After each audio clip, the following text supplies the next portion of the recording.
ஆந்திராவில் முன்னாள் முதலமைச்சர் YS ராஜசேகர் ரெட்டி சிலைக்கு மர்ம நபர்கள் தீ வைத்ததற்கு தமிழக காங்கிரஸ் தலைவர் செல்வ பெருந்தகை கண்டனம் தெரிவித்துள்ளார்.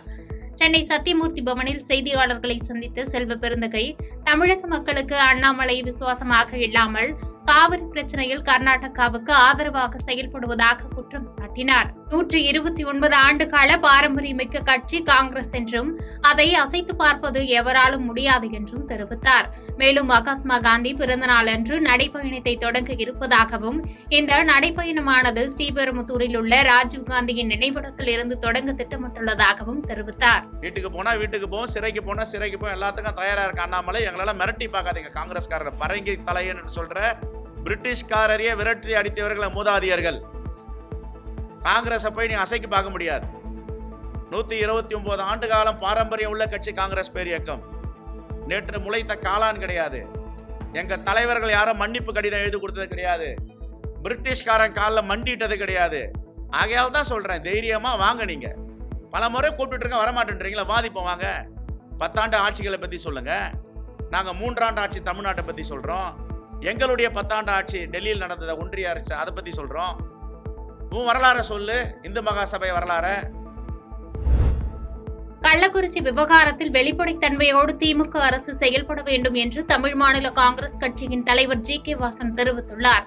கோவை சித்ரா பகுதியில் உள்ள தனியார் ஹோட்டலில் தமிழ் மாநில காங்கிரஸ் கட்சியின் கொங்கு மண்டல ஆலோசனை கூட்டம் நடைபெற்றது. இதில் அக்கட்சியின் தலைவர் GK வாசன் கலந்து கொண்டு சிறப்புரையாற்றினார். முன்னதாக செய்தியாளர்களை சந்தித்த GK வாசன், திருச்சியில் நடைபெறும் பெருந்தலைவர் காமராஜர் பிறந்தநாள் விழாவில் தேசிய ஜனநாயக கூட்டணி தலைவர்கள் கலந்து கொள்வது சிறப்பான ஒன்று என்று தெரிவித்தார். நீட் விவகாரத்தில் கொடுத்த வாக்குறுதியை நிறைவேற்றவில்லை என்பதற்காக நீட் தேர்வை நடத்தக்கூடாது என்ற நோக்கில் இந்தியா கூட்டணியை தூண்டி விடுவது என்பது சீப்பை ஒழித்து வைத்தால் திருமணம் நடக்காது என்பது போல் உள்ளது என்று கடுமையாக விமர்சித்தார். மேலும் கள்ளக்குறிச்சி விவகாரத்தில் வெளிப்படைத்தன்மையோடு திமுக அரசு செயல்பட வேண்டும் என்று தெரிவித்துள்ளார்.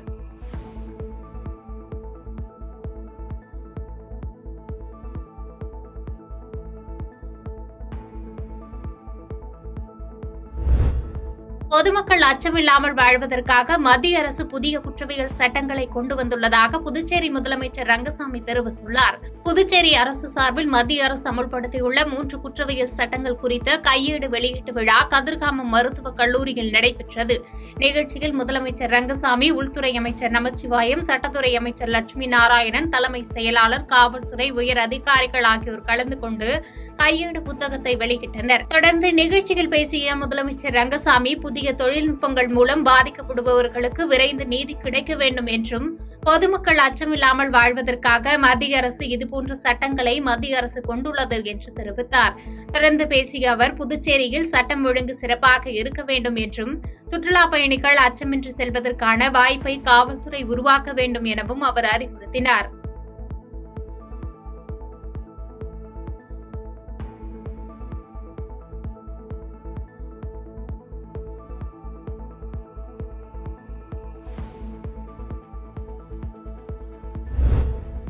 மாயனூர் காவிரி கதவணையில் தேங்கியுள்ள நீரில் சாய கழிவுநீர் கலந்து பச்சை நிறத்தில் மாறியுள்ளது பொதுமக்களிடையே அச்சத்தை ஏற்படுத்தியுள்ளது.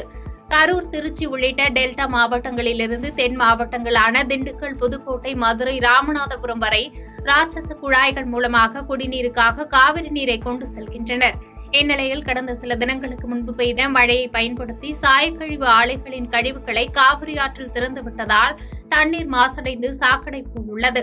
மாயனூர் கட்டளை பகுதியிலிருந்து குளித்தலை வரை பொதுமக்கள் மாசடைந்து காவிரி தண்ணீர் பயன்படுத்துவதால் பெரும்பாலானோருக்கு தோல் நோய், வாந்தி, வயிற்றுப்போக்கு ஏற்பட்டு தினம்தோறும் சுமார் 200க்கும் மேற்பட்ட நபர்கள் அரசு மருத்துவமனைகளில் சிகிச்சைக்காக வந்தவண்ணம் உள்ளனர். பல லட்சக்கணக்கான மக்கள் குடிநீர் மற்றும் விவசாயத்திற்கு ஆதாரமாக உள்ள காவிரி நீரை பாதுகாத்து சுத்தமான குடிநீராக பொதுமக்களுக்கு வழங்க வேண்டும். கழிவுநீரை கலக்கும் ஆலைகள் மீது சட்ட நடவடிக்கை எடுக்க வேண்டும் என்பது விவசாயிகள் மற்றும் பொதுமக்களின் எதிர்பார்ப்பாக உள்ளது. 2008 கட்ட தொடங்கி 2014 மக்கள் பயன்பாட்டுக்கு வந்துருச்சு. இந்த காவேரி தடுப்பணை என்பது 1.5 TMC தண்ணியே தேக்கக்கூடிய கொள்ளளவு கொண்டது.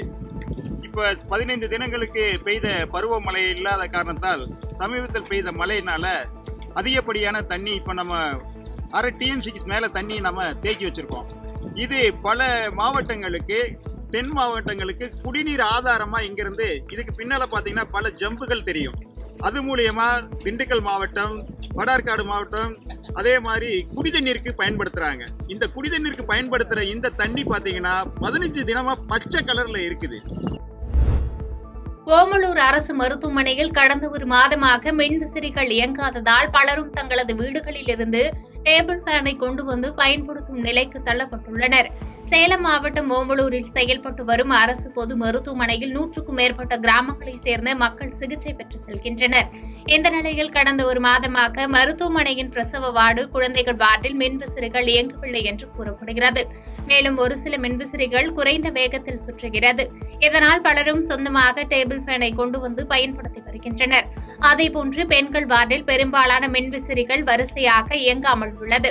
அதனால் மருத்துவமனை நிர்வாகம் உடனடியாக இயங்காத மின்விசிறியை சரி செய்து இயக்க வைக்க வேண்டும் என்று கோரிக்கை எழுந்துள்ளது.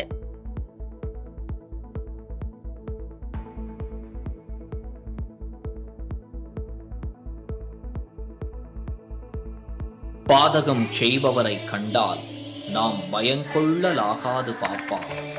மோதி மிதித்து விடு பாப்பா, அவர் முகத்தில் உமிழ்ந்து விடு பாப்பா.